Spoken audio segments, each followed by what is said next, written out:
अब्दुल्ला भाई, आपका इस पे कमेंट, फिर आगे बढ़ते हैं। देखिए बात सीधी सी है। भारत को इसलिए तकलीफ हो रही है क्योंकि भारत की जो स्ट्रेटेजी बांग्लादेश के अंदर थी वो बिल्कुल उलट के रख दी है। और वहाँ पाकिस्तान जिंदाबाद के नारे लग रहे हैं और जो अगरतला से साजिश शुरू हुई थी वो वहीं उनका हेलीकॉप्टर जो साबिका वजीर आजम थी वो अगरतला ही पहुंच गई, जहाँ से मतलब जहाँ की खमीर था वहीं खाक पहुंच गई। देखिए सीधी सी बात यह और है किस कि अभी जिल्लत और भारतीय रुसवाई के जो साथ वहां से निकली, आप बांग्लादेशी ये देखें आर्मी अब्दुल्ला चीफ, भाई, कितनी जिल्लत और रुसवाई के साथ उनको वहां से जाना पड़ा। जी बांग्लादेश की देखें, बांग्लादेश की मिलिट्री कमांड इस टाइम पे पाकिस्तान आई और ये बात तो बड़ी तकलीफ दे है। भारत की तो मिलिट्री स्ट्रेटेजी, भारत की डिप्लोमेटिक स्ट्रेटेजी, पॉलिटिकल स्ट्रेटेजी, सब की सब जो है वो उनका तो प्रोग्राम का सत्यानाश हो गया। इसलिए हकीकत यह है कि उनको तो ये तकलीफ खा रही है कि एक दफा फिर जो पाकिस्तान की सरहदें हैं वो मजबूत से मजबूत तरीन होती जा रही हैं। दहशतगर्दी के खिलाफ हमारी कामयाबियां बढ़ रही हैं और जिस तरीके से हम चीज़ों को हैंडल कर रहे हैं, पहले ठीक है, पहले हम लोग नहीं तैयार थे वेस्टर्न बॉर्डर के लिए, लेकिन वक्त के साथ साथ हमने सीख लिया और हमें थ्रेट परसेप्शन जो है उसको समझ आ गई। अब हम ये मैनेज कर रहे हैं चीज़ों को और अल्लाह का शुक्र है। फिर कोल्ड स्टार्ट डॉक्ट्रिन के ऊपर उनका जो है हमने जो है वो बिल्कुल ठंडा पानी फेंक के रख दिया। नसर मिसाइल आने के बाद उसका सत्यानाश हो गया कोल्ड स्टार्ट डॉक्ट्रिन का।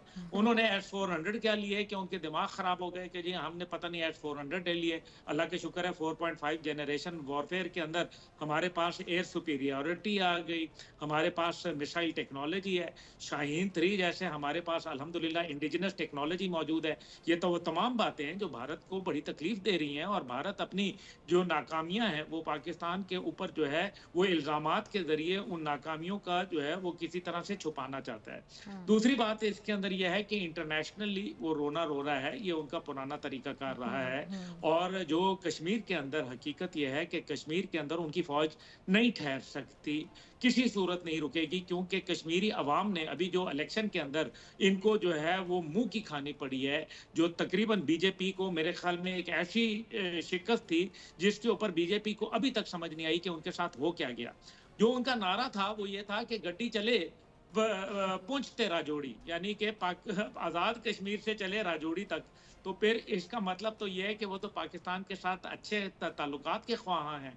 ये बात जो है ये भारत को जो है वो किसी सूरत काबिल कबूल नहीं है। और फिर रॉ जो है वो जगह जगह जलील और रुसवा हो रही है। उनके तमाम के प्लान जो अफगानिस्तान में थे, जो दीगर जगह पे थे आइसोलेशन करने के पाकिस्तान को, वो सारा का सारा धरा का धरा रह गया प्रोग्राम। हर जगह रॉ जो है वो जो देखिए ये बेचारे असल में ये इनका कसूर नहीं है, इन्होंने देखी है फिल्में बहुत, फिल्मों में ये आते हैं और एक आदमी जो है वो एक एक हजार मार देता है। अब होता ये है कि और हकीकत में जब ये आते हैं, मैं तो हमेशा ये कहता हूँ कि बॉम्बे हमले हमने बल्कि आपको याद होगा जब अभिनंदन आया था फिर कैसे नीचे गिरा।